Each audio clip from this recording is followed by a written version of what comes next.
Selamat malam dimanapun kalian berada. Perkenalkan, nama saya Stanley Sanders. Saya mahasiswa Unika dengan NIM 21G10063. Di mata kuliah kali ini kita akan membahas tentang cinta. Cinta itu apa sih? Cinta itu nyata atau tidak nyata? Menurut saya cinta itu nyata. Karena apa? Banyak hal yang kita lakukan di dunia ini tidak hanya berdasarkan pikiran saja, dengan otak saja itu tidak, tapi ada hal-hal yang kita lakukan itu berdasarkan rasa, perasaan, cinta. Kenapa saya bisa bilang seperti itu? Saya akan memberikan contoh indikator cinta itu nyata. Kenapa cinta itu bisa dibilang nyata? Indikatornya adalah, saya berikan contoh seperti saya mengikuti latihan pencak silat. Latihan pencak silat itu merupakan latihan yang kadang membosankan, kadang melelahkan, kadang menyakitkan. Hampir setiap pelatihan seperti itu. Tapi kenapa banyak orang yang ikut, banyak orang yang bertahan, banyak orang yang berkecimpung di dunia itu?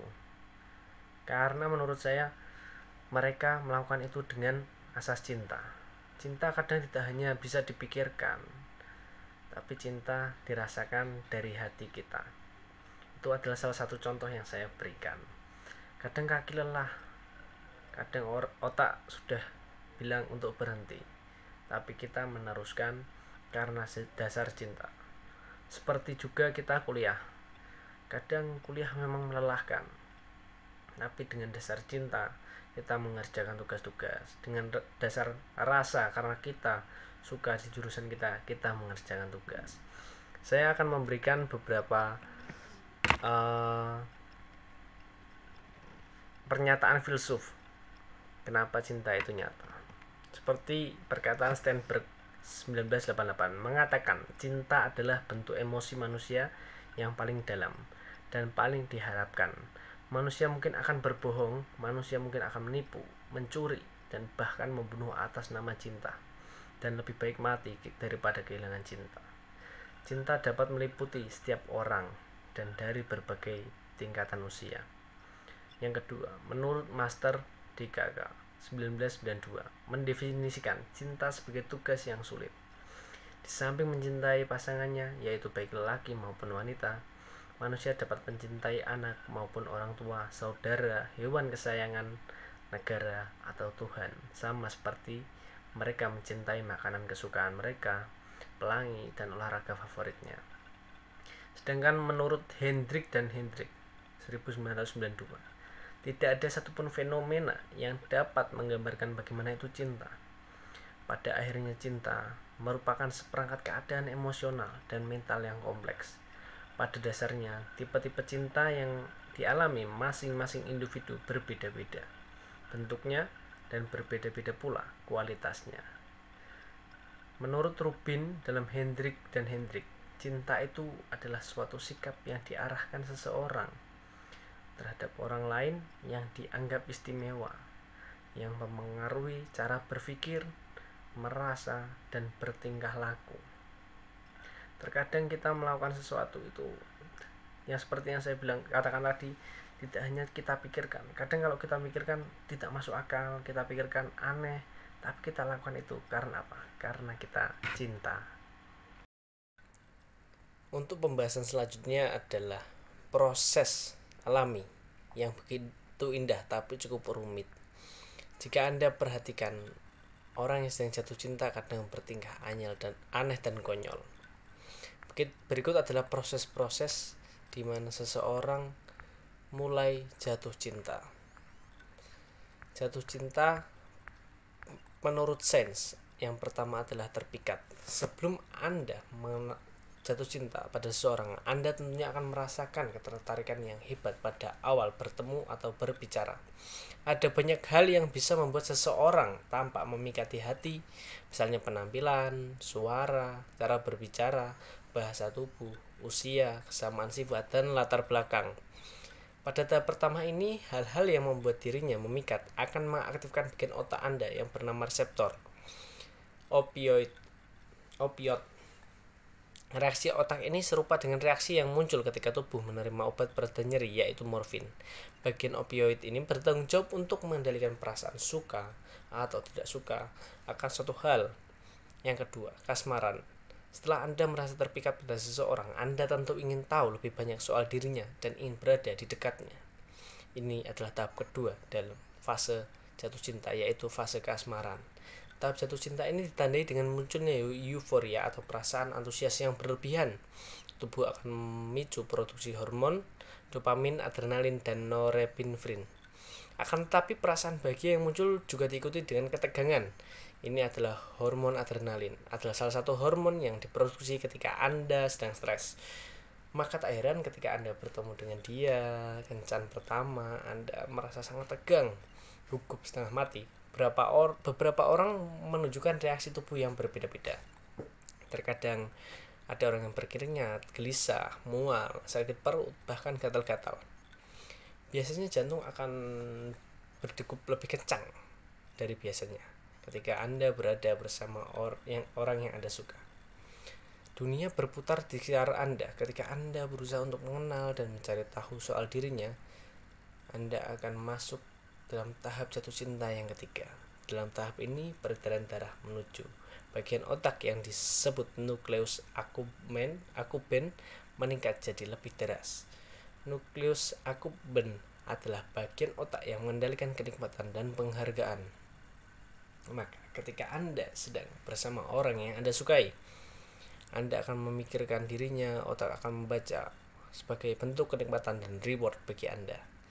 Hal ini mirip dengan reaksi otak terhadap candu, karena otak sudah menerima informasi seputar kekasih Anda sebagai hal yang memuaskan. Otak akan terus memerintahkan Anda untuk memenuhi kebutuhan Anda akan dirinya.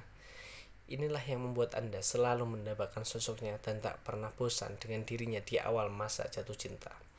Hidup Anda jadi berputar di sekitar kekasih Anda. Apapun yang Anda pikirkan dan lakukan, sosoknya pasti muncul dalam benak Anda.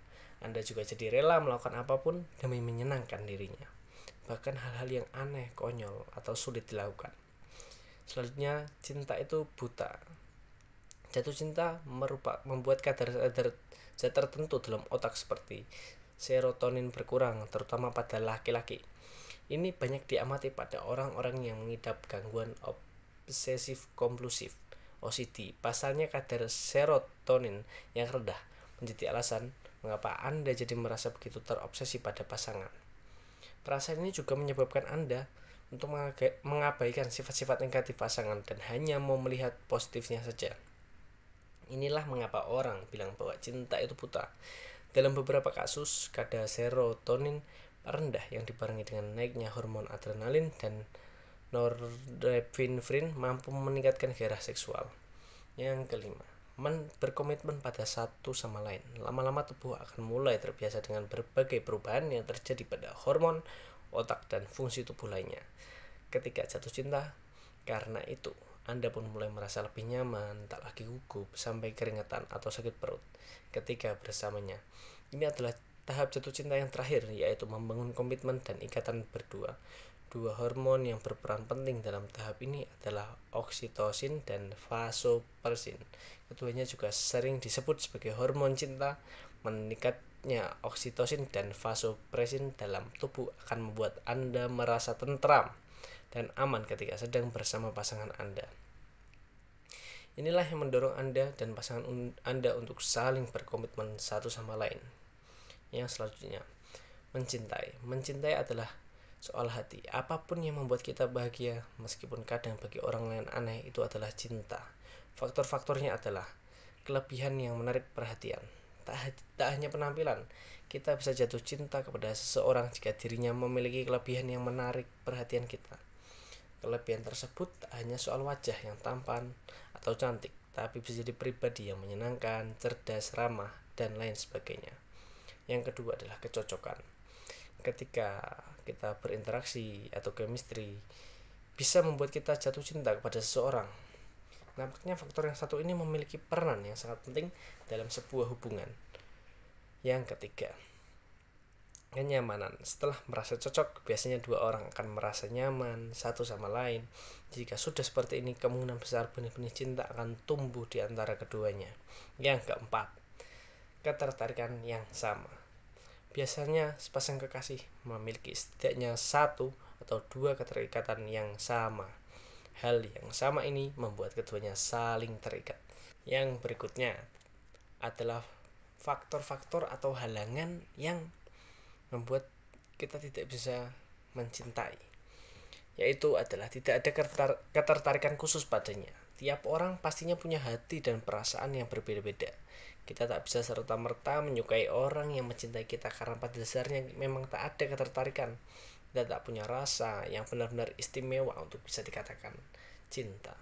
Meski mungkin kita akan dianggap sebagai orang jahat karena membuat cinta orang lain bertepuk sebelah tangan, tapi mau bagaimana lagi, daripada kita mencintai karena terpaksa, yang ada dia hanya akan merasa seakan dikasihani belaka. Yang kedua, ada orang lain di hatimu. Ya, ada orang lain yang lebih kamu harapkan.